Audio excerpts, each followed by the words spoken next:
Hi everybody, we're going to do a little look at the Supra Oracle by Uusi, and the artwork is by Dunham.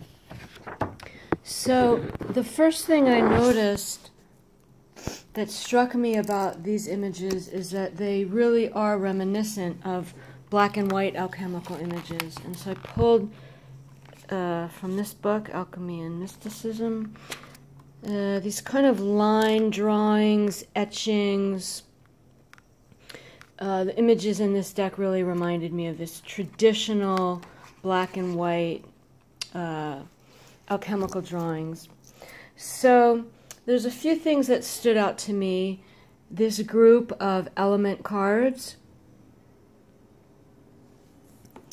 this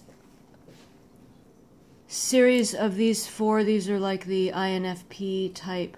They form this beautiful mandala, labyrinth. Although if you didn't know what the card was, let's say, would you know that was intuition? I don't know. Would you know that was sensation? I don't know. But they are really stunning altogether. There's this series that seem to fit together. These have a lot of hands and a lot of fabric. And what I love to do with cards, before I know what they mean, is I like to say, okay, would I be able to tell what this would be? Mystery, creation, I don't know. Imagination, okay. This one I know is sincerity, that makes sense. How about this? Would you know what this is?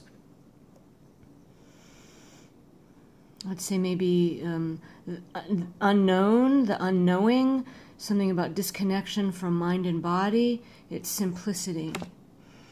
So it's really interesting to try and guess what they are. These two seemed a little odd to me.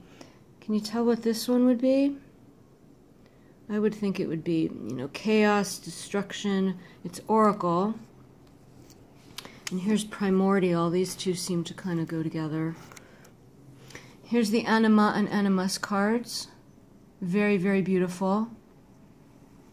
There are 6 cards in here that have no words on them.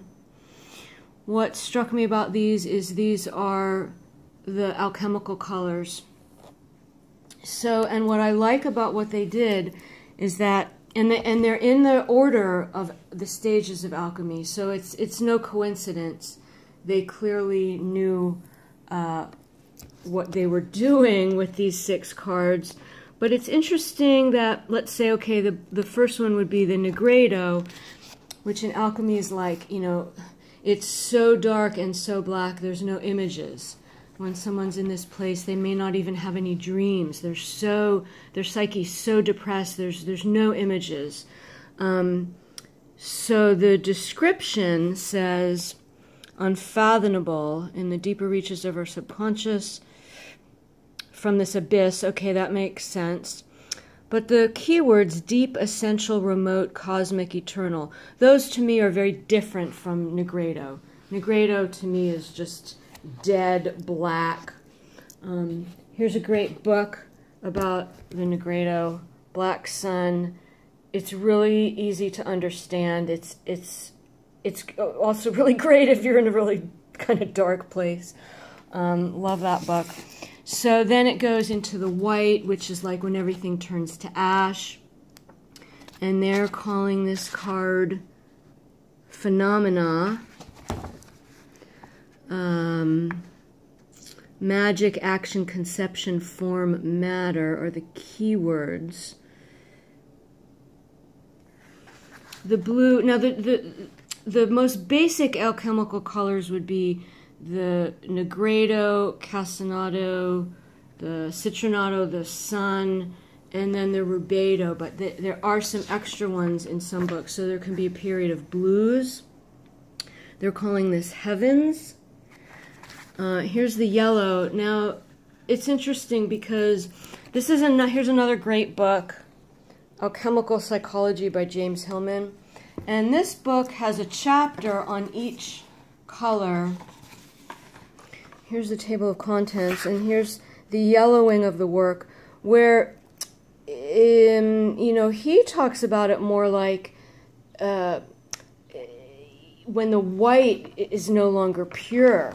You know, when you leave this white pure state and things get yellowed, and the associations he made with yellow is like yellowing teeth and rotting and yellow pages of books. And anyway, this is an excellent, excellent, excellent book. It's very mysterious. I always tell people it's my favorite book that I don't understand. It's really lovely. And then they've got the green, they're calling this one Being. And then the rubedo is like the final, you know, the sort of like you've reached the Holy Grail. They're calling it destiny. The whole story is here, gathered up inside of us. Bridges over great dark chasms of the soul are crossed. Spiritual, lasting, becoming. And that red also reminds me of something being awakened. And, you know, at first I thought, oh, why didn't they name these with the alchemical stages? But as I thought about it more, I think this is really beautiful that they didn't, because it's more abstract this way. It's more of a subtle expression, and I really appreciate that they did it this way, because these alchemical stages are not distinct. They are not linear so much. It's a you know, complex, mysterious process, and so I like that they left out any harsh definitions. I really think that's lovely. These are some of my favorite cards. I mean, the work in these is just beautiful. Just beautiful. Would I know that that was Psyche? Probably not. I would think that that was maybe confusion or something. And these cards I picked because they were, you know, the daimon is like, you know, the acorn of your being. So this makes sense. You're getting that sense of self, like from the heavens, and it's breaking you out of your chains. It's really lovely. The descriptions in the book are very, very brief, and they don't really describe what's going on in the cards. It's just kind of a generic, like, let's see, daimon. So let's see. To be in the grip of our daimon is to be obsessed with a peculiar magic. So, you know, they're leaving it to us to kind of decide what we want to make of the image. None of the descriptions talk about the image itself.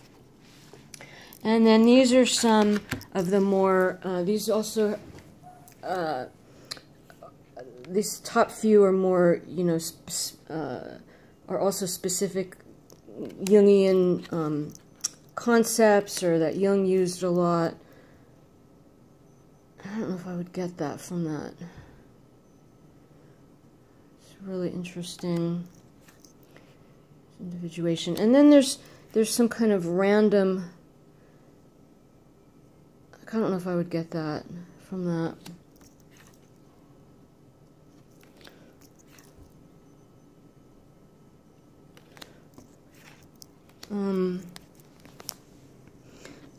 The rest of the cards are kind of just what they wanted to add in. They don't particularly seem related to Jungian psychology, but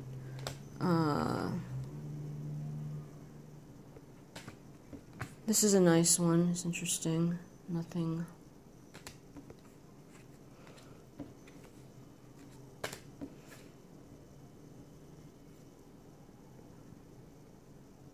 That's beautiful. This is a nice one, Spirit.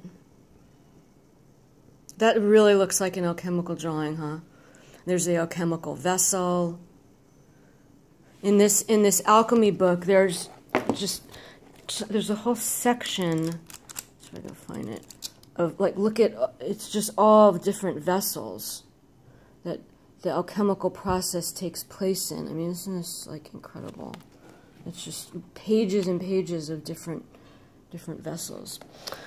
So anyway, so I think that's all I want to say about it. I just wanted to kind of show you the cards, and it's a really, really beautiful deck. Oh, here's the backs. The color's not really picking up. It's slightly greenish. The cardstock is just fine. It's nothing special. It's nothing terrible. What I have felt so far using this deck is that while I think it's very, very, very, very beautiful, I've yet to really connect with it, but I think I want to use it a bit more and see how it goes. So there you go. There's Uusi's Supra Oracle. Bye.